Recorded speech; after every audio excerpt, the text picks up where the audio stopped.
गूंज तो नहीं रही?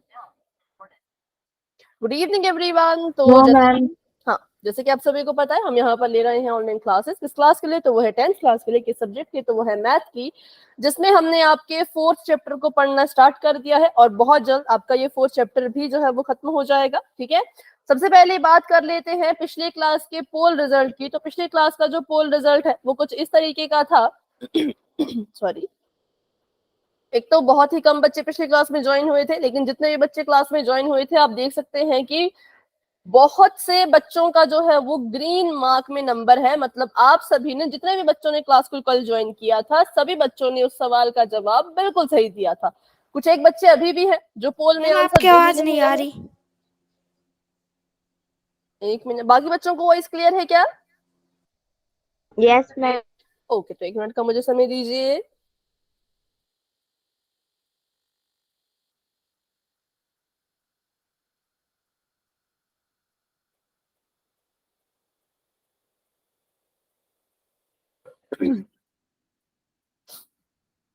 ठीक है, तो 3 बच्चे अभी भी हैं जिन्होंने पोल में आंसर नहीं किया है। तो प्लीज बच्चों पोल में आंसर दिया करो। सही होता है गलत होता है बात की बात है, पर पोल में आंसर देना है।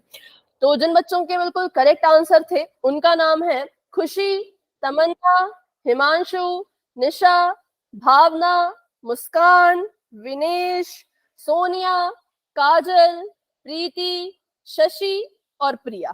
ठीक है, तो चलिए स्टार्ट करते हैं आज की क्लास को। उम्मीद है कि आज की क्लास में भी आप इतने अच्छे से रिस्पॉन्स करेंगे। चलिए तो बढ़ते हैं आगे। हम पढ़ रहे थे शाब्दिक सवाल के बारे में। शाब्दिक सवाल मतलब जिसमें आपको वर्ड्स बताए जाते हैं और आपने उनको जो है वो हल करना होता है, उससे उसका समीकरण बना के। ठीक है, तो चलिए एक सवाल अगर मैं आपको पूछूं, इसको हल तो नहीं करना है पर इसका मुझे आप बताना कि कैसे सॉल्व करोगे। अब क्वेश्चन में कैसे बताऊंगी, तो अभी आपकी हम लिसनिंग स्किल को चेक करेंगे। लिसनिंग स्किल मतलब कि कौन बच्चा कितने अच्छे से मेरी आवाज को सुन रहा है, इससे मुझे पता चलेगा। तो सवाल मैं बोलूंगी, आप मुझे चैट में उत्तर लिख के बताना। ठीक है, अगर मैं मान के चलूं कि राम की उम्र, अगर मैं मान के चलूं कि राम की उम्र x है, ठीक है, तो आप मुझे बताओ राम की उम्र अगर x है और श्याम राम से 6 वर्ष बड़ा है, तो श्याम की उम्र कितनी होगी? x+6। पक्का? Yes ma'am. तो मैंने ध्यान से सुना, मैंने पूछा था कि राम की उम्र अगर x है और श्याम अगर राम से 6 साल बड़ा है तो श्याम की उम्र क्या होगी? तो बिल्कुल सही आपने कहा कि श्याम की जो उम्र होगी वो कितनी होगी? x+6 होगी। बिल्कुल ठीक है,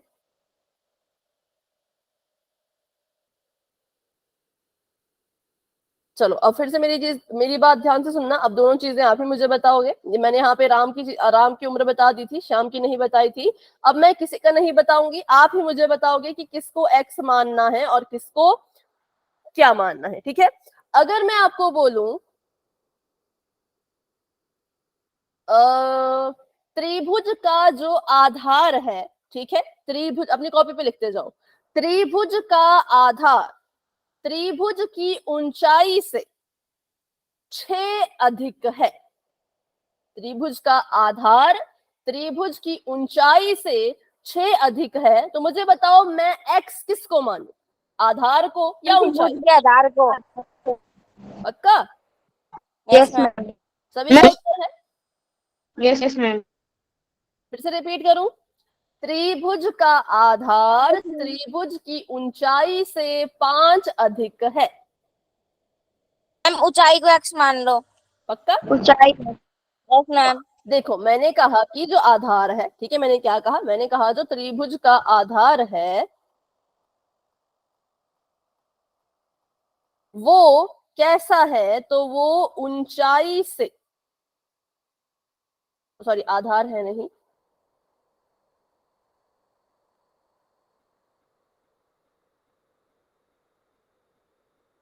ऊंचाई से 6, चलो 6 नहीं 8 ले लेते, ठीक है, 8 अधिक है।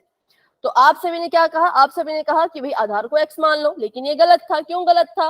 क्योंकि हमें इस सवाल में ये देखना पड़ता है कि कौन किसके ऊपर निर्भर कर रहा है। ये कह रहे हैं कि जो आधार है बच्चों वो ऊंचाई से 8 अधिक है, तो हमें किसकी वैल्यू पता होनी चाहिए? पहले हमें ऊंचाई के बारे में पता होना चाहिए, तभी तो आधार निकलेगा, है ना। तो हम मान के चले कि हमारी जो त्रिभुज की ऊंचाई है वो x है, क्योंकि ऊंचाई से 8 अधिक होगा आधार। अगर ऊंचाई को x मानोगे तभी तो आधार निकाल पाओगे, है ना। तो बताओ, अगर ऊंचाई को मैंने x माना तो आधार कितना होगा? x + 8। ठीक है, x + 8। चलो अब मैं एक आखिरी सवाल पूछूंगी फिर, क्योंकि इसके बाद सीधा क्वेश्चन हम पोल में करेंगे। अगर मैं आपको बोलूं बस की गति, ठीक है, एक बस है, उस बस की स्पीड ट्रक की स्पीड से 10 किलोमीटर प्रति घंटा कम है। बस की स्पीड ट्रक की स्पीड से 10 किलोमीटर प्रति घंटा कम है, तो बताओ किसको x मानोगे? ट्रक को। मैम ट्रक, ट्रक की स्पीड को, ठीक है। मैंने कहा कि जो आपका बस है, ठीक है, बस की जो चाल है, ऐसा कह लो, बस की जो चाल है वो कैसी है? तो वो ट्रक की चाल से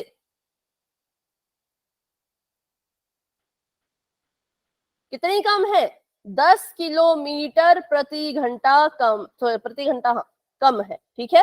तो हमने यहाँ पे देखा कि बस की चाल अगर निकालनी है तो हमें जो है वो पहले ट्रक की चाल पता होनी चाहिए, तो इसलिए हम किसको x मानेंगे? ट्रक की चाल को हम x मानेंगे और बस की चाल फिर निकालेंगे। तो अगर यहाँ पे हमने क्या किया, ट्रक की चाल को x मान लिया, तो बस की चाल कितनी हो जाएगी? Ma'am x - 10 किलोमीटर/आवर। ठीक है, तो बस की चाल हो जाएगी x - 10 किलोमीटर प्रति घंटा। हाँ, फिर से समझते हैं, बिल्कुल ठीक है। हमने पहले पहला सवाल किया। पहला सवाल मैंने आपको सिर्फ बोल के बताया, लिख के नहीं बताया। मैंने बोला कि राम की उम्र x है और श्याम राम से 6 साल बड़ा है। तो अब बच्चों ने बताया कि राम की उम्र को अगर x माना है और श्याम अगर उससे 6 साल बड़ा है तो x में 6 को जोड़ देंगे, बिल्कुल ठीक था। फिर मैंने सवाल पूछा, ये मैंने पूछ के किया, मैंने लिख के नहीं किया, कि एक त्रिभुज का आधार त्रिभुज की ऊंचाई से 8 अधिक है, तो किसको x मानेंगे? ठीक है, तो बच्चों ने कहा कि आधार को x मानेंगे, तो वो थोड़ा सा गलत था, क्योंकि आधार जो है वो ऊंचाई पे निर्भर कर रहा है। ऊंचाई का मान अगर पता होगा तभी तो आधार मिलेगा, तो इसलिए हमने किसको x माना? हमने ऊंचाई को x माना और आधार को हमने जो है वो x + 8 ले लिया। फिर मैंने सवाल पूछा कि जो आपका बस है, बस की जो चाल है वो ट्रक की चाल से अगर 10 किलोमीटर प्रति घंटा कम है तो किसको x मानोगे? तो आपने कहा कि ट्रक की चाल को x मानेंगे और बस की चाल को मानेंगे x - 10। ठीक है, चलो तो अभी एक सवाल पोल सेक्शन में करेंगे, उसको आपने अच्छे से सॉल्व करना है। समझा मैं दूंगी, पढ़ मैं उसको अच्छे से लूंगी, आपने उसको फिर हल करना है, ठीक है। हल करने के लिए वही मध्यपद विभाजन या फिर द्विघात सूत्र। अच्छा, इसमें द्विघात सूत्र नहीं लगेगा, पहले मैंने बता दिया, क्योंकि हमने ट्राई किया था, नहीं लग रहा था। मध्यपद विभाजन इसमें लग जाएगा, ठीक है। चलो प्रश्न हम पढ़ लेते हैं। क्वेश्चन आप सभी के सामने ये है कि यदि एक आयत का क्षेत्रफल 84 मीटर स्क्वायर है, ठीक है, 84 मीटर स्क्वायर है क्या आयत का क्षेत्रफल, और एक मिनट, आयत की जो लंबाई है वो आयत की चौड़ाई से 5 अधिक है। ध्यान से मेरी बात सुनिए, आयत का क्षेत्रफल 84 मीटर स्क्वायर है और आयत की जो लंबाई है वो उसकी चौड़ाई से 5 अधिक है। तो आयत की लंबाई और चौड़ाई ज्ञात कीजिए। क्या करना है? आयत की लंबाई और चौड़ाई ज्ञात करनी है। क्वेश्चन अभी भी अधूरा है, मैं इसको आपको थोड़ा सा और अच्छे से जो है वो समझाती हूँ। अच्छा, माइक ऑन करके बस ये बता दो कि किसको एक्स मानोगे, बस इतना बता दो, लंबाई को या चौड़ाई को? चौड़ाई। चौड़ाई। पक्का सभी का एक ही आंसर है, चौड़ाई, या फिर किसी का लंबाई भी है? मैम आयत आयत, आयत को थोड़ा ना एक्स मान सकते। आयत की लंबाई आयत की चौड़ाई से 5 अधिक है, तो किसको एक्स मानोगे? ठीक है, जिन बच्चों ने, हाँ, जिन बच्चों ने कहा चौड़ाई, बिल्कुल ठीक चौड़ाई। है। तो हमने आयत की क्या किया, आयत की हमने चौड़ाई को x मान लिया, ठीक है। इसको अपनी कॉपी पे नोट करो, जैसे मैं लिख रही हूँ आप भी अपनी कॉपी पे लिखो। चौड़ाई को मान लिया है x, तो लंबाई कितनी होगी ये मुझे नहीं बताना है, ये सभी अपनी कॉपी पे लिखो। चौड़ाई अगर x है तो लंबाई कितनी होगी अपनी अपनी कॉपी पर लिख लीजिए, ठीक है। उसके बाद ये कह रहे हैं कि वो जो आयत है बच्चों, उस आयत का जो क्षेत्रफल है, उस आयत का जो क्षेत्रफल, बताइए क्या होता है आयत का क्षेत्रफल? आयत का क्षेत्रफल क्या होता है, फॉर्मूला क्या होता है उसका? लंबाई गुणा चौड़ाई। L into B। लंबाई गुणा चौड़ाई, बिल्कुल ठीक है। तो यहाँ पर लंबाई गुणा, अच्छा अभी नहीं लिखते हैं। आयत का क्षेत्रफल आपको दे रखा है 84, 84, ठीक है।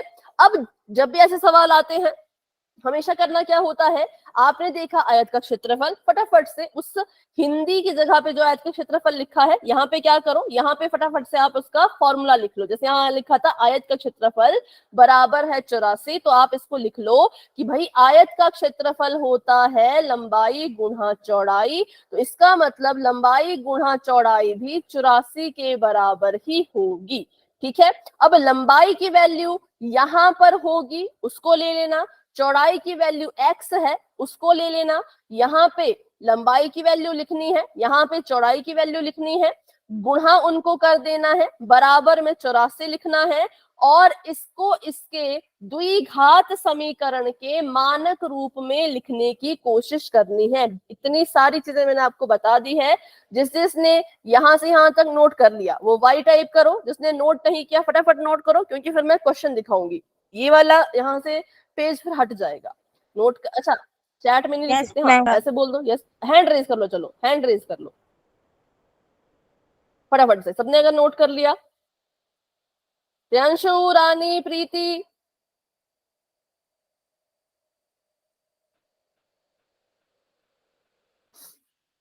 प्रिया,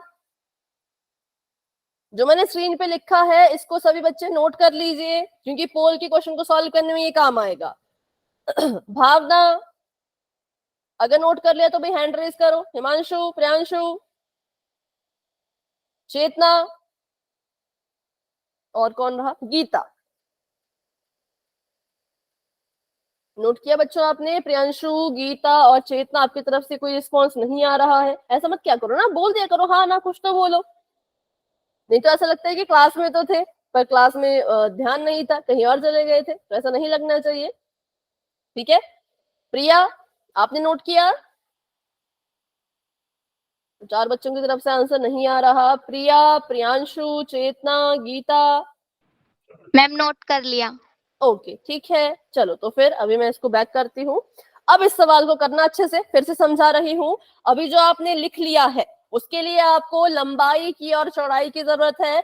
चौड़ाई को हमने x माना था और लंबाई चौड़ाई से 5 अधिक है, 5 अधिक, ठीक है। उसको डालो उस फॉर्मूले में, बराबर में 84 लिखो, फिर गुणा होता है तो गुणा कर लो। गुणा करने का तरीका आपने सीखा है, कैसे ब्रैकेट वाली चीज को जो है वो गुणा किया जाता है, ठीक है। उसको अच्छे से गुणा करके द्विघात समीकरण का मानक रूप बनाने की कोशिश करो। एक बार द्विघात समीकरण का मानक रूप बन गया, फिर उसमें मध्य पद विभाजन प्रमेय लगा देना और आंसर मिल जाएगा। ध्यान रखना बराबर है कि उस पर 84 बैठा है, जो कि नहीं होना चाहिए, उसको भी उठाओ और इस तरफ लेके आओ। 84 की जगह पे फिर 0 लिख देना, ठीक है।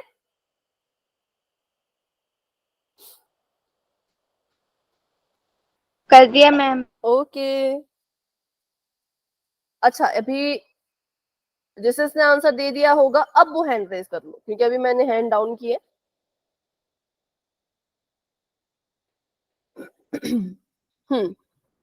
जिसने भी आंसर दे दिया है हैंड रेज कर लीजिए, आराम से करो, कोई जल्दी नहीं है, क्योंकि मुझे पता है सवाल लंबा है, समय लग जाएगा इसको सॉल्व करने में, इसलिए आराम से करो। जल्दबाजी में गलत करने से अच्छा थोड़ा समय ले लो, है ना, और क्वेश्चन को सॉल्व करके मैम हाँ सही उत्तर तक पहुंचो। ठीक है भाई, वेरी गुड, जो बच्चे सॉल्व कर रहे हैं शाबाश। सभी कोशिश करो, सभी ट्राई करो।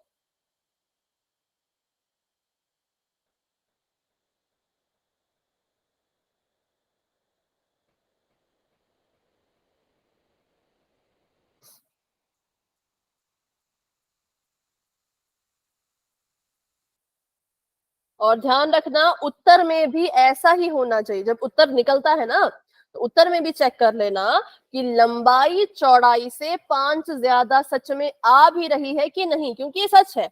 अगर सवाल में लिखा है कि लंबाई चौड़ाई से 5 ज्यादा है तो उत्तर में भी आपको वही चीज दिखाई देगी। तो चेक कर लेना कि आपने जो लंबाई निकाली वो चौड़ाई से 5 ज्यादा है कि नहीं है। लंबाई ज्यादा होनी चाहिए चौड़ाई से, ठीक है। देखो अपना आंसर, अभी जिसने भी आंसर दे दिया है देखो अपना आंसर चेक करो कि क्या सच में ऐसा हो रहा है कि जो आपकी लंबाई है वो चौड़ाई से 5 ज्यादा आ रही है। अगर आ रही है तो ठीक है, अगर नहीं आ रही तो गलत है। चौड़ाई ज्यादा नहीं आनी चाहिए, लंबाई ज्यादा होनी चाहिए चौड़ाई से, ठीक है। चलिए, very good very good, try करो, सभी कोशिश करो।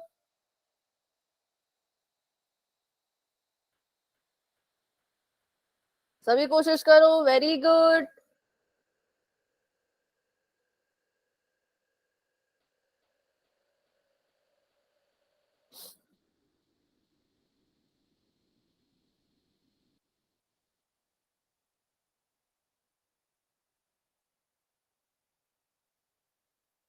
ग्यारह बच्चों के आंसर्स आ चुके हैं, वेरी गुड। बाकी बच्चे भी कोशिश कीजिए। क्लास में हमारे पास जो है वो 19 बच्चे हैं। 19 में से अभी 20 बच्चे क्लास में आ गए हैं, तो 20 में से जो है वो 11 ही बच्चों के आंसर आए। हाँ, बाकी सॉल्व कर रहे होंगे क्योंकि सवाल थोड़ा लंबा है, तो जरूर बाकी अच्छे से सॉल्व कीजिए। और ध्यान दीजिए, लंबाई ज्यादा होनी चाहिए चौड़ाई से, मतलब लंबाई बड़ी होगी। जब आप अपना उत्तर निकालोगे ना, तब भी आपको लंबाई बड़ी दिखनी चाहिए और चौड़ाई छोटी दिखनी चाहिए, ठीक है। अगर ऐसा दिख रहा है तो आपका उत्तर सही है, अगर ऐसा नहीं दिख रहा तो मतलब कुछ गड़बड़ की है। अगर चौड़ाई बड़ी आ रही है, लंबाई छोटी आ रही है, तो मतलब कुछ गड़बड़ की है। चलिए, वेरी गुड, सभी कोशिश करो, सभी कोशिश करो।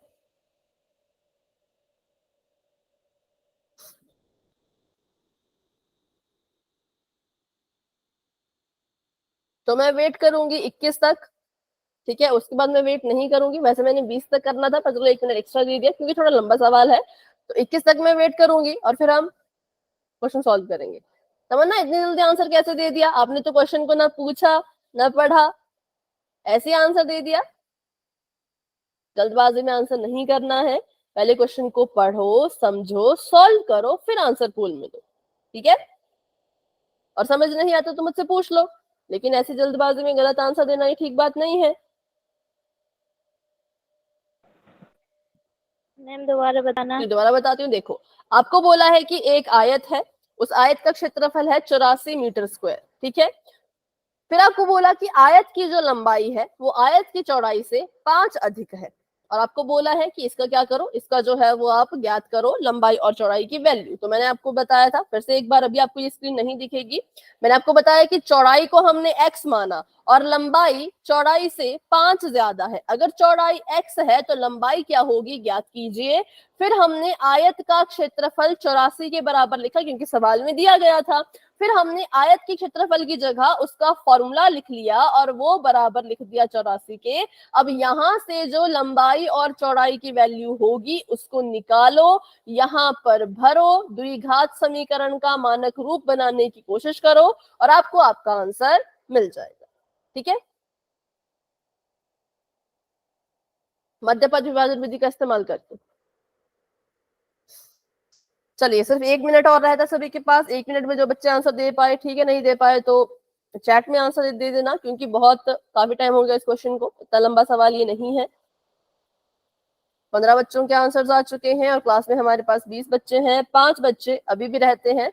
सवाल में ही उत्तर छुपा है कि लंबाई चौड़ाई से 5 ज्यादा है। अगर आप इस लाइन को पकड़ के भी चलते हो और ऑप्शंस को अच्छे से देखते हो तो आपको उत्तर मिल जाएगा कि लंबाई जो है वो चौड़ाई से 5 ज्यादा है, ठीक है। तो अभी करते हैं 10 सेकेंड्स का वेट और बढ़ते हैं आगे, क्योंकि हमने इस सवाल पे पूरे 20 मिनट अपने खर्च कर दिए। तो 10, 9, 8, 7, 6, 5, 4, 3, 2, 1। तो अभी के लिए पोल हो चुका है एंड, और इसका रिजल्ट आप देख सकते हो पोल सेक्शन में। तो मैं भी इसका रिजल्ट फटाफट से देख लेती हूँ। तो 5 बच्चों ने कहा बी, 8 बच्चों ने कहा सी और 4 बच्चों ने कहा डी। चलिए अब थोड़ा सा इसमें जो मैं बार बार आपको बता रही थी उस लाइन का इस्तेमाल पहले तो वो देख लेते हैं। लंबाई चौड़ाई से 5 ज्यादा होनी चाहिए। ऑप्शन नंबर ए में लंबाई 10 थी, ठीक है। ऑप्शन नंबर ए में लंबाई कितनी थी? ऑप्शन नंबर ए में लंबाई 10 थी और चौड़ाई माइनस का 7 थी। बताओ जरा, क्या ये जो लंबाई है जो 10 है वो माइनस के 7 से 5 ज्यादा है? हाँ या ना? No ma'am. नहीं है, नो नहीं है, बिल्कुल नहीं है, क्योंकि करो जरा इसको माइनस, तो ये तो 17 आएगा। मतलब माइनस के 17 में जब 10 को जमा करोगे तब जाके -7 आएगा। इनके बीच का जो डिफरेंस है वो 5 नहीं है। तो ऑप्शन नंबर ए गलत है। तो इस लाइन को पकड़ के आंसर करना था ना, तो आप इतना क्यों कंफ्यूज हो गए? फिर देखो ऑप्शन नंबर बी में लंबाई 7 है, चौड़ाई 12 है। क्या लंबाई इसमें बड़ी और चौड़ाई इसमें छोटी है? बताओ, लंबाई बड़ी और चौड़ाई छोटी है? No ma'am. नहीं है, बल्कि नो उल्टा मैम। है। बल्कि उल्टा है, चौड़ाई बड़ी हो गई और लंबाई छोटी रह गई। पर ये तो कह रहे हैं कि लंबाई होनी चाहिए चौड़ाई से अधिक, पर यहाँ पे चौड़ाई ज्यादा आ रही है, लंबाई कम आ रही है। तो ऑप्शन नंबर बी भी गलत। ऑप्शन नंबर सी की बात करो, यहाँ पे लंबाई है 12, चौड़ाई है 7। बताओ, क्या लंबाई बड़ी और चौड़ाई छोटी है? Yes ma'am. और इनके बीच में फर्क कितने का है? चौड़ाई से लंबाई कितनी अधिक है? 5। 5, क्योंकि लंबाई 12 थी, चौड़ाई 7 थी। 12 में से 7 घटाओ, 5 आता है। तो मतलब अगर आपकी चौड़ाई को इन्होंने जब 7 लिया तो लंबाई 12 आ रही थी। तो यही तो हमारा सही आंसर होगा, क्योंकि सवाल पे साफ शब्दों में लिखा था लंबाई चौड़ाई से 5 अधिक होगी। ठीक है। ऑप्शन नंबर डी की बात करें तो लंबाई माइनस की 12 है, चौड़ाई जमा का 7 है। इनके बीच में अगर फर्क देखो तो 5 तो बिल्कुल नहीं है, बल्कि बहुत ज्यादा फर्क इनके बीच में आ जाएगा। तो इसलिए ये भी गलत। तो जिन बच्चों ने ए, सी या डी पे क्लिक किया वो बिल्कुल ही गलत है, क्योंकि इसका आंसर नहीं है। सिर्फ और सिर्फ ऑप्शन नंबर सी इसका राइट आंसर है। ये तरीका होता है एमसीक्यूज को सॉल्व करने का। कभी कभी हमें थोड़ा सा एक्स्ट्रा दिमाग लगा के भी एमसीक्यू सॉल्व करने पड़ते हैं। जैसे मैंने यहाँ पे एक लाइन पकड़ी, ऑप्शन में देखा कि कौन इस लाइन को सेटिस्फाई कर रहा था, तो ऑप्शन नंबर सी था जो इस लाइन को सेटिस्फाई कर रहा था। यहाँ पे लंबाई बड़ी थी, चौड़ाई छोटी थी और इनके बीच में फर्क कितना था? तो 5 का फर्क था। तो आंसर मुझे ऐसे भी मिल जाता, लेकिन एग्जाम में अगर क्वेश्चन आए तो सॉल्व भी करना पड़ता है। तो चलिए इसको सॉल्व भी करके देख लेते हैं। अगर हमने चौड़ाई को x माना है तो मुझे बताइए लंबाई कितनी होगी? x+5। x plus 5। ठीक है, बिल्कुल x प्लस 5।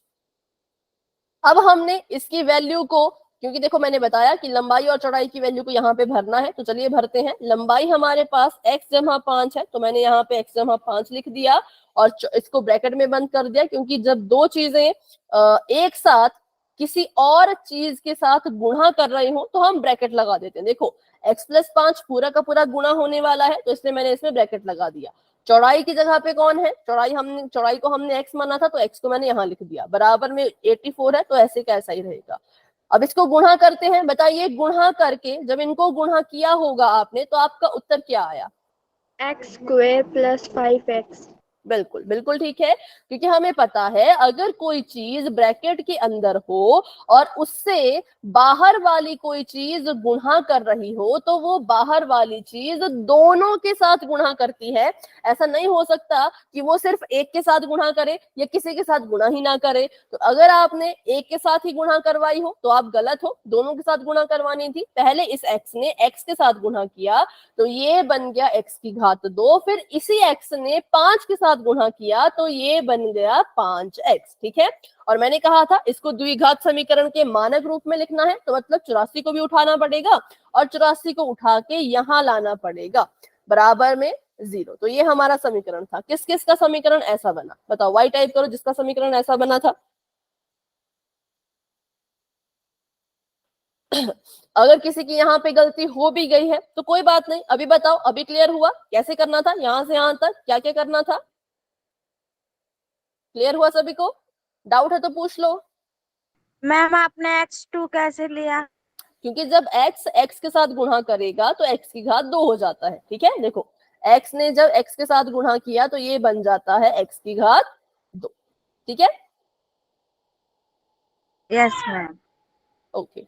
और किसी को कोई डाउट? क्योंकि ये आयत वाले सवाल ना पेपर में आते हैं, 100% आते हैं कि आयत की लंबाई चौड़ाई इतनी है। आप अभी यहाँ पे आपको आयत का क्षेत्रफल दिया था, एग्जाम में आपको क्या पता आयत का परिमाप दिया हो, तो फिर आप यहाँ पे आयत के परिमाप का फॉर्मूला लिखते, 2 गुणा लंबाई जमा चौड़ाई, वो आप लिखते। ठीक है,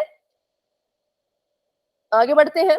हमने अपना समीकरण बना लिया, अब इसकी तुलना कर लो फटाफट से द्विघात समीकरण के मानक रूप के साथ। तो ये हो जाएगा ax² जमा का bx जमा का c बराबर में 0। यहां से a b c की वैल्यू निकाल लो। तो a कितना आ गया? a आ गया 1, b आ गया 5 और c आ गया -84।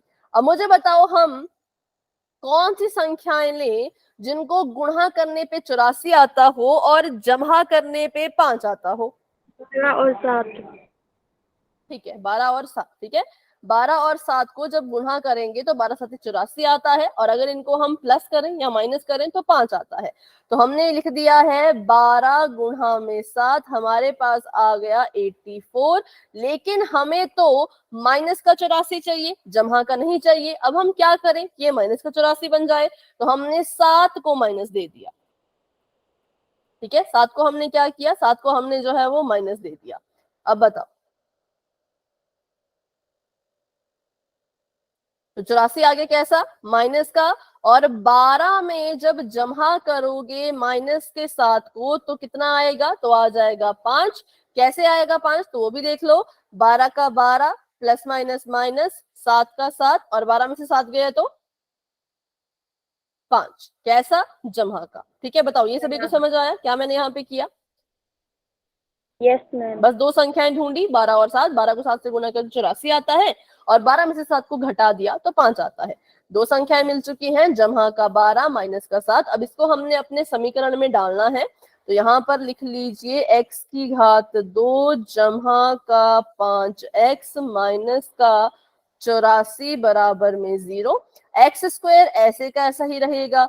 इस 5x की जगह पे हम लिखेंगे जमा का 12x माइनस का 7x माइनस का 84। अब हमने यहाँ से कॉमन लेना है, सारी चीजें हमने यहाँ से लेनी है। ठीक है, तो यहाँ से हमने इन दोनों में x कॉमन ले लिया, तो अंदर क्या बचेगा? इन दोनों में से अगर x कॉमन ले लिया तो अंदर बच गया x जमा में 12, और यहां से जब माइनस का 7 कॉमन ले लिया तो अंदर भी बच जाएगा x जमा का 12।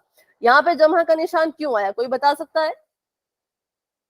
मैम क्योंकि मैम 7 माइनस का और माइनस माइनस से मल्टीप्लाई होता है ना, तो प्लस आता बिल्कुल, क्योंकि 7 माइनस का था, तो हमने अगर बाहर माइनस वाली चीज कॉमन लेते हैं तो इनके चिन्ह बदल जाते हैं। अगर आपने बाहर माइनस कॉमन ले रखा है तो ये वाला माइनस जमा में बदल जाएगा, इसलिए यहाँ पे जमा का निशान आ रहा है। ठीक है, अब यहाँ पे हाँ बोलो, कोई कुछ बोल रहा है क्या? x प्लस 12 भी कॉमन आ गया तो इसको अलग से लिख दिया, और x माइनस 7 को अलग से लिख दिया। ठीक है, बराबर में 0 था तो 0 का 0, मतलब मध्य पथ विभाजन प्रमेय आप बहुत बार कर चुके हो, इसलिए मैं इसको बार बार नहीं बता रही। पर इसके बावजूद भी बहुत से आंसर गलत भी आए थे, पर कोई बात नहीं, अभी सीखो अच्छे से। ठीक है, फिर हमने यहाँ पे 0 पहले से था तो 0 को लिख लेते हैं। 0 की मदद से हमने क्या किया, एक बार x जमा 12, मतलब अपने पहले ब्रैकेट को 0 के बराबर रख दिया, फिर हमने दूसरे ब्रैकेट को 0 के बराबर रख दिया। यहां से x की वैल्यू आ गई -12, और यहां से x की वैल्यू आ गई है 7। ठीक है, बताओ।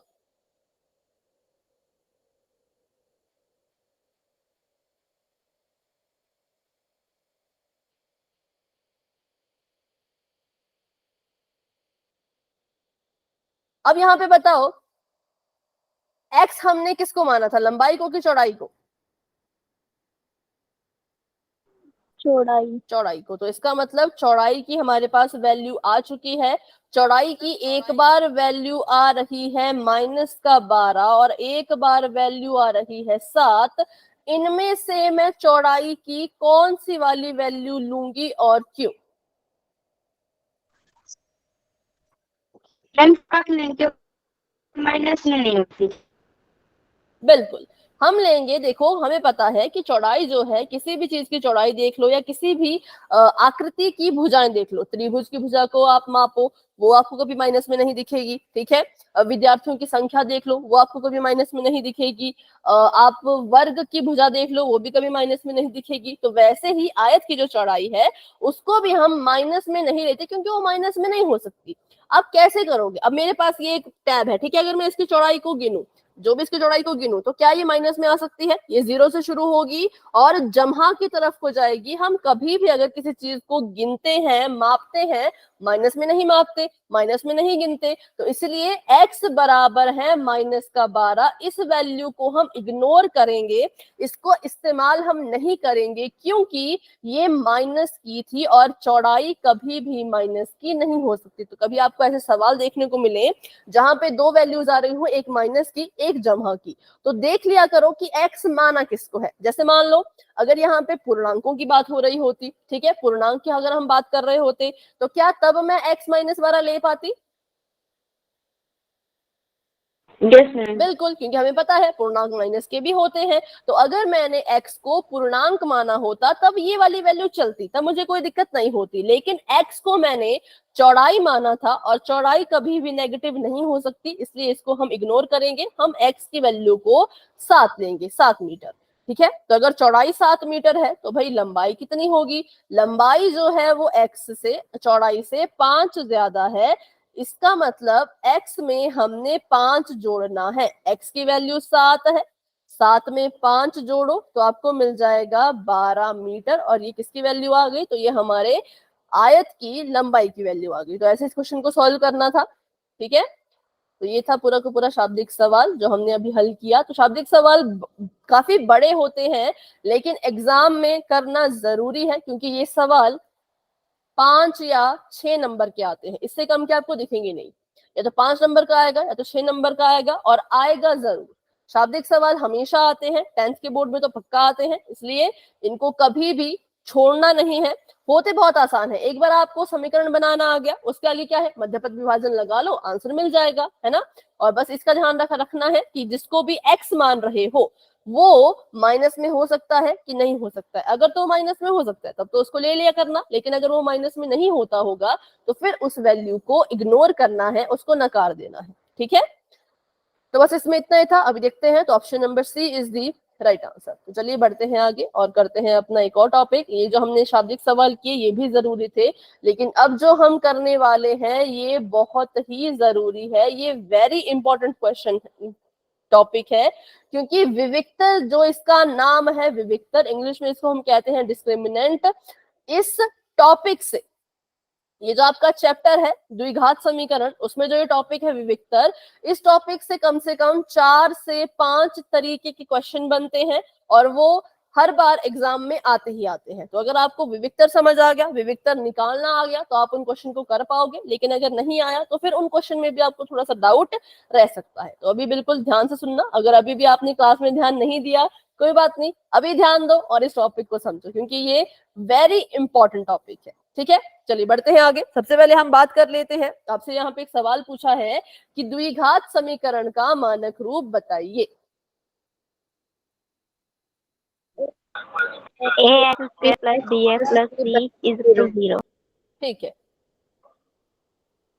a x की घात 2 जमा का bx जमा का c बराबर में 0, ये द्विघात समीकरण का मानक रूप होता है। चलो, द्विघात समीकरण का मानक रूप बिल्कुल सही आपने बताया था। उसके बाद इस द्विघात समीकरण के मानक रूप से ही विविक्तर का फॉर्मूला भी निकलता है, जो होता है b स्क्वायर, b की घात 2 माइनस का 4ac, ठीक है। और इसको हम किससे जो है वो रिप्रेजेंट करते हैं, विविक्तर को हम कहते हैं, इंग्लिश में कहते हैं डिस्क्रिमिनेंट, तो इसलिए इसको हम रिप्रेजेंट करते हैं डी से, मतलब कैपिटल डी से। ये देखो डी से, बड़ा वाला जो डी है इससे हम कहते हैं, इसको रिप्रेजेंट करते हैं। और अब मुझे बताओ, क्या आपको ये फॉर्मूला याद था? Yes ma'am. Yes ma'am. चलो, जिसको याद था वेरी गुड, जिसको याद नहीं है क्या भी याद हो गया? Yes ma'am. पक्का?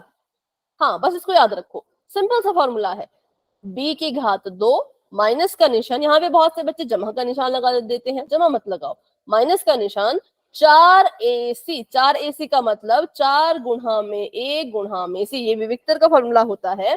आपको अब जितने भी हम सवाल करेंगे उसमें आपको ये फॉर्मूला याद रखना है और इसको निकालना आना चाहिए, विविक्तर ज्ञात करना आना चाहिए, क्योंकि विविक्तर और विविक्तर ज्ञात करना, उसके बाद जो 3 केसेस बनते हैं वो भी याद करने पड़ेंगे, मतलब बहुत कुछ इस एक फॉर्मूले पर ही निर्भर करता है। तो अगर आपको ये याद हो चुका है तो बहुत अच्छे।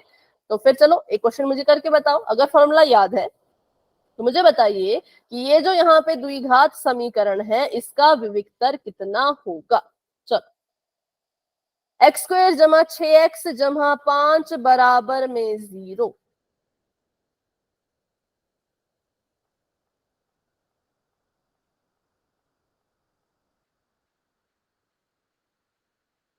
मैम 16। और किसी का कुछ आंसर आ रहा हो तो आप भी बता सकते हो।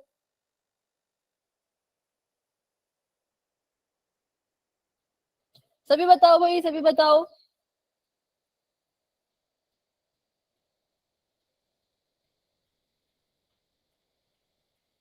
अभी आपने बोला विविक्तर का फॉर्मूला याद है और अब आप आंसर बता नहीं रहे हो। मैम 12। अच्छा, एक आया आंसर 12, एक आया 16, और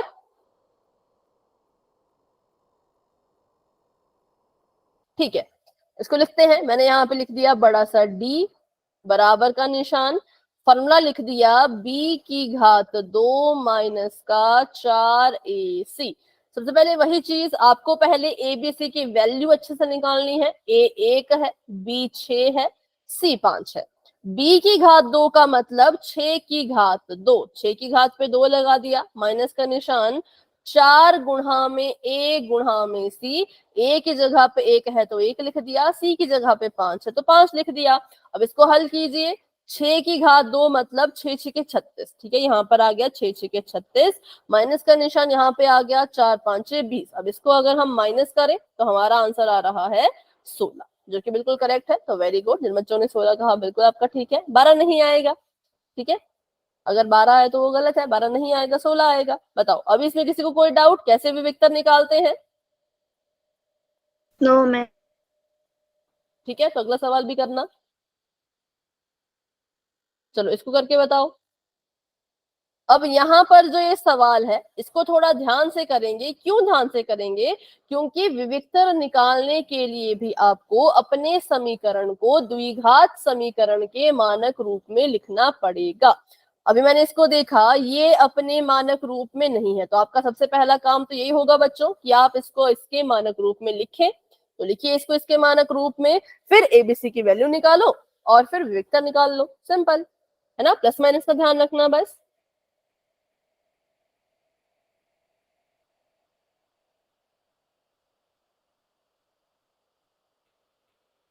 मैम 0। मैम 0। ठीक है, और बताओ, सभी बताओ, दो ही बच्चों के आंसर आए।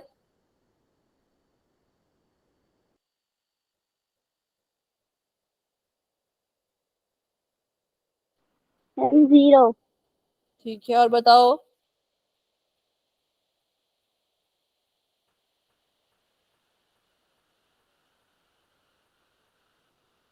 चलो सॉल्व करते हैं। सबसे पहले हम इसको इसके मानक रूप में लिख लेते हैं। मानक रूप में कैसे लिखेंगे? सबसे पहले वाई स्क्वायर का वाई स्क्वायर, जमा का 4y था, जमा का 4y ऐसे का ऐसा, माइनस का 4 है, माइनस के 4 को उठा के यहाँ पर लिख लीजिए। यहाँ पे ये माइनस का था, यहाँ पर आके ये जमा का बन जाएगा, बराबर में आ जाएगा 0। ठीक है, अब हमने इसका विविक्तर निकालना है। विविक्तर निकालने के लिए आप चाहो तो इसको द्विघात समीकरण के मानक रूप से कंपेयर कर लो, एबीसी की वैल्यू लिख लो, लेकिन मुझे एबीसी की वैल्यू निकालनी आ जाती है तो मैं कंपेयर नहीं कर रही, सीधे लिख रही हूँ। ठीक है, तो d का फॉर्मूला होता है b की घात 2 माइनस का 4ac। अब b की घात 2 है मतलब 4 है b की जगह पे, तो 4 की घात 2 माइनस का 4 गुणा में a गुणा में c। 4 की घात 2 को अगर हम हल करें तो 4 चौके 16 आ जाएगा, बीच में माइनस का निशान है और यहाँ पे भी गुणा करेंगे तो 4 चौके 16 आ जाएगा, और जो d है वो हमारा 0 के बराबर आ गया। तो बिल्कुल करेक्ट है भाई, जिसने भी आंसर 0 बताया है आपका आंसर बिल्कुल सही है। ठीक है, चलिए इसका भी बताइए। ये है 5x की घात 2 माइनस का 7x बराबर में माइनस का 3। मैम -11 11 -11 इतनी जल्दी कर लिया? पहले कर लिया था। अच्छा ठीक है, चलो देखते हैं। सबसे पहले इसको वही मानक रूप में लिखेंगे, तो 5x की घात 2 ऐसे का ऐसा माइनस का 7x ऐसे का ऐसा जमा का 3 ऐसे का ऐसा और बराबर में आ गया इसके 0। अब यहाँ से d की वैल्यू अगर निकालें तो फिर से b स्क्वायर माइनस का 4ac, तो d आ जाएगा -7 की घात 2, क्योंकि b की जगह पे -7 है तो -7 की घात 2, माइनस का निशान 4 गुणा में a मतलब 5, c मतलब 3, गुणा करते हैं 7 सत्ते हो गया 49, माइनस का निशान 4 पंचे 20 और 60, है ना? इतना ही आया होगा आपका भी। Yes ma'am. सॉल्व करो तो 10 में से 9 गए 1, 5 में से 4 गए 1, 60 बड़ा है, 60 के पास माइनस का निशान है तो इसके पास भी माइनस का निशान आएगा, इसलिए जो डी है वो हमारा नेगेटिव आ गया। ठीक है, तो अभी जो हमने यहाँ पे 3 सवाल किए विविक्तर वाले, इनको अगर हम ध्यान से देखें तो यहाँ से हमें 3 चीजें पता चल रही है। पहली चीज कि यहाँ पर विविक्तर 16 आया था जो कि जमा का था, जो कि धनात्मक था। इसका मतलब ये हुआ कि विविक्तर जब निकलता है वो पॉजिटिव होता है। ठीक है, दूसरा क्वेश्चन किया, उसमें जो डी था वो आ गया 0 के बराबर, तो यहां से हमें पता चला कि विविक्तर जो है वो 0 भी हो सकता है। तीसरा हमने विविक्तर निकाला, वो निकला माइनस का 11 जो कि ऋणात्मक है, तो यहां से हमें पता चला कि विविक्तर जो है वो ऋणात्मक भी हो सकता है। तो विविक्तर को कभी भी ऐसा मत सोचना कि वो हमेशा जमा का आएगा या हमेशा नेगेटिव का आएगा, हमेशा 0 आएगा, वो कुछ भी हो सकता है। ठीक है, वो जमा का भी हो सकता है, माइनस का भी हो सकता है और यहाँ तक कि शून्य भी हो सकता है। और इन्हीं 3 केसेस के आधार पे आगे वाले जो क्वेश्चन है वो भी हल होते हैं। ठीक है, तो अभी के लिए आपको बस विविक्तर निकालना सीखना था, जो आपने अच्छे से कर लिया है। तो चलिए करते हैं एक सवाल, पोल में उसको करेंगे, उसको गलत मत करना, अच्छे से उसको सॉल्व करना। ठीक है, तो अभी के लिए मैंने चैट ऑफ कर दी है और एक क्वेश्चन पोल सेक्शन में आपके सामने आ चुका है। बहुत सिंपल सवाल है, बहुत ही सिंपल सवाल है। ठीक है, आपको एक द्विघात समीकरण दे दिया p x की घात में 2, जमा का निशान qx, ठीक है, जमा का निशान r और बराबर में 0। आपसे पूछा है कि अगर समीकरण ऐसा होगा तो इसका विविक्तर क्या होगा। ठीक है, अगर आपको विविक्तर का फॉर्मूला आता है, फॉर्मूला लिख लो, फिर यहाँ पर देख लो कि a की जगह पे कौन, b की जगह पे कौन, c की जगह पे कौन, फिर आपको आपका आंसर मिल जाएगा। अगर आंसर सही है तो पोल के ऑप्शन में भी दिख जाएगा, अगर ऑप्शन में दिख गया तो उसको दे दो। ठीक है, तो चलिए पोल भी ओपन हो चुका है, आप सभी वहां जाकर के अपना आंसर दे सकते हो। कर दिया मैम। ओके,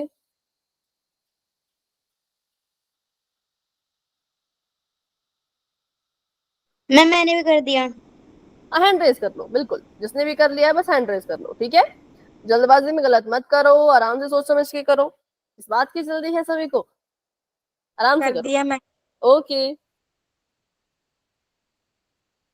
कर दिया ma'am.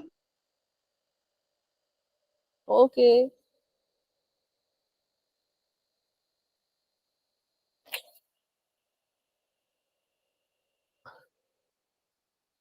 Very good very good. 8 बच्चों के आंसर आए तो भी 8 के 8 हैंड भी रेज होने चाहिए, तो हाथ भी ऊपर कर लिया करो, हैंड रेज कर लिया करो। अभी आंसर दे दिया है हेमलता, हिमांशु, प्रियंका और विनेश ने। इनके अलावा जितने बच्चों ने आंसर किया सभी हैंड रेज करो, सभी हैंड रेज करो जिसने आंसर कर दिया है। भावना ने आंसर कर दिया है, शशि, प्रियांशु और किसने आंसर दे दिया? 10 बच्चों के आंसर मेरे पास आ चुके हैं। अभी भी जल्दबाजी में गलत कर रहे हैं।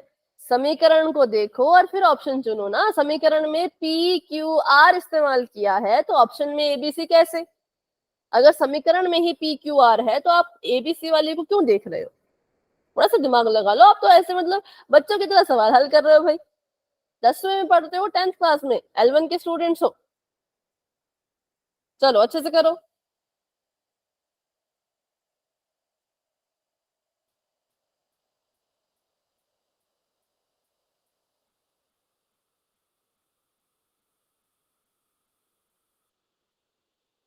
अभी मैंने एक बताया कि भाई PQR में ABC नहीं आता, तो फिर से उसी ऑप्शन को चुन रहे हो।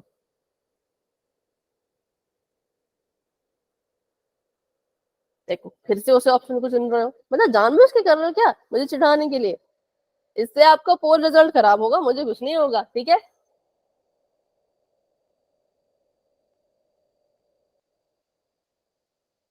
क्योंकि अगर आप पोल में आंसर सही देते हो तो आपका जो रिजल्ट बनता है वो, ठीक है, मैं बनाती हूँ वो अलग है, और एक टीम है वो भी आपका रिजल्ट बनाती है।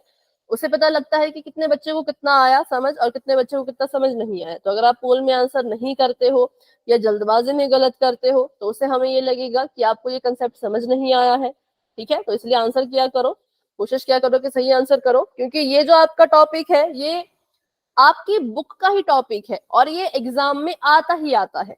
इसकी 100% गारंटी मैं दे सकती हूँ कि इससे जुड़ा हुआ सवाल आपके एग्जाम में आएगा। और अगर आपको विविधता निकालना नहीं आया बच्चों, तो फिर आगे बहुत दिक्कत हो जाएगी। तो इसको बिल्कुल भी लाइटली मत लो।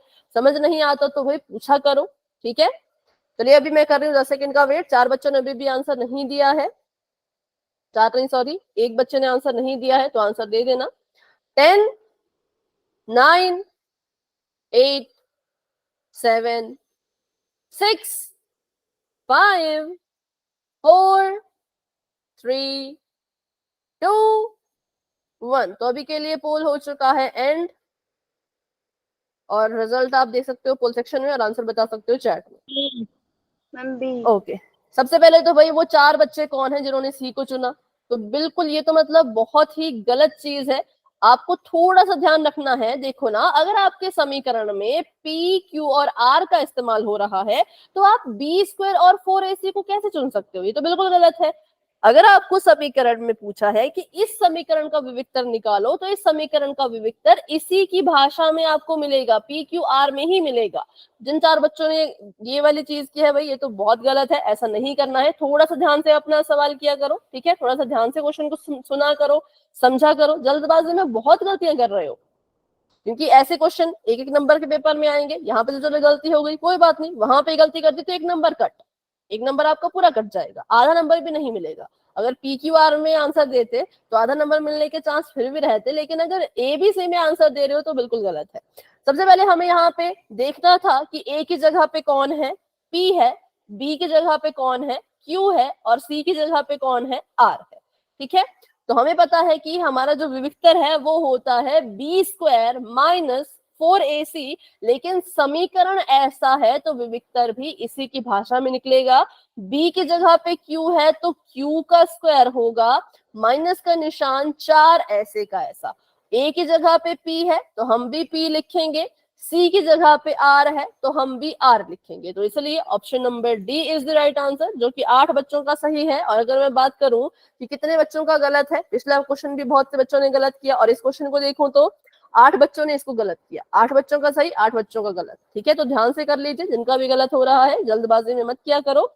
इसका राइट आंसर है Q² minus 4AC। Option number A भी नहीं होगा क्योंकि बीच में जमा का निशान लग गया था। ऑप्शन नंबर डी भी नहीं होगा क्योंकि P का स्क्वायर नहीं हो सकता, P तो A की जगह पे है, B की जगह पे Q था तो B का स्क्वायर होता है, ये A की जगह पर था और ये C की जगह पर था, ठीक है। चलो बढ़ते हैं आगे, option number B is the right answer. अभी आने वाला एक और क्वेश्चन, उसको भी हम पोल में करेंगे। तो अभी के लिए मैंने चैट को कर दिया है ऑफ, और बढ़ते हैं अपने अगले सवाल की तरफ।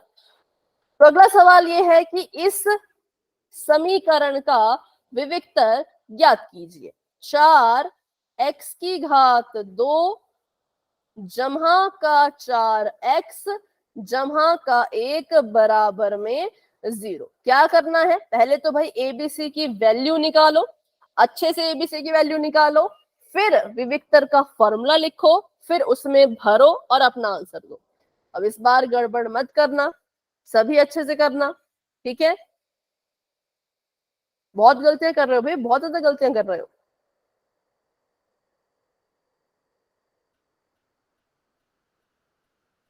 I have done, ma'am. Okay, चलिए अभी हैंड रेज कीजिए जिसने आंसर किया। हाँ निशा, अभी हैंड रेज करो।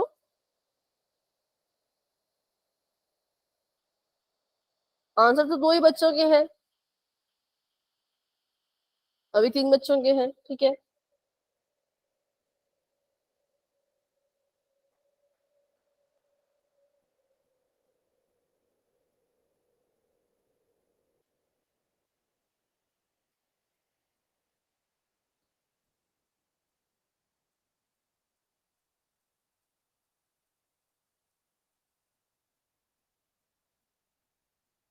कर दिया मैम। ओके, हैंड रेज कर लीजिए। हाँ हैंड रेज कर लो।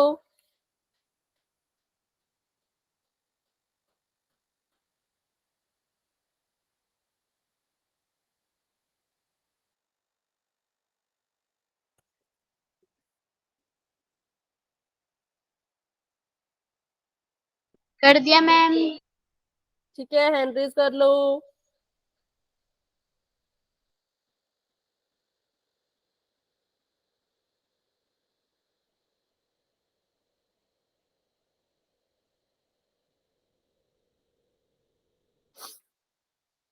ध्यान से कीजिए, थोड़ा ध्यान से कीजिए, तुक्का मत लगाओ, सॉल्व करो क्वेश्चन को।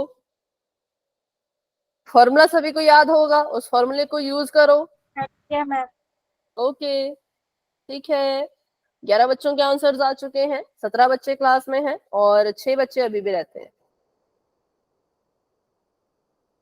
सॉरी।